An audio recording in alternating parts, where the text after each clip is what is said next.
Ces acteurs pas visionnaires du tout. Épisode 1, on commence par avec Matt Damon qui a fait le refus le plus cher de l'histoire du cinéma. Un beau jour, un réalisateur lui propose un joli contrat, le premier rôle de son prochain film, ainsi que 10% des recettes. Damon décline gentiment l'offre, expliquant qu'il préfère se concentrer sur la fin de Jason Bourne. Alors c'est très sympa, Jason Bourne, un grand respect, Matt. Mais quand tu te dis que le réalisateur c'était James Cameron et que le film c'était Avatar, aka le film le plus rentable de l'histoire, bah c'est tout de suite plus compliqué. Perte estimée 300 millions de dollars, ses enfants se foutent toujours de sa gueule aujourd'hui, bien vu l'artiste. Dans le style pas visionnaire, on a un beau concurrent aussi.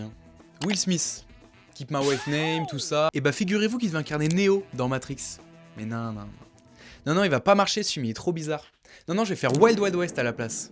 Ça va marcher. Au final, Keanu Reeves récupère le rôle et devient culte et Wild Wild West sombre dans les œuvres les plus flopesques de l'histoire. Mais alors il existe un seul gars et c'est lui l'acteur le moins visionnaire de tous les temps, y a pas débat. Vraiment que des choix de carrière à la Ben Arfa, c'est une dinguerie. Je pourrais te parler de John Travolta qui a refusé Forrest Gump, mais non, c'est pas lui. Je pourrais te parler d'Al Pacino qui a refusé Han Solo dans Star Wars, mais non, ça change rien à sa carrière, c'est pas lui. Je pourrais te parler de Jack Nicholson, Robert Redford, Ryan O'Neal et Dustin Hoffman qui ont tous refusé Michael Corleone dans Le Parrain, mais non, c'est pas eux.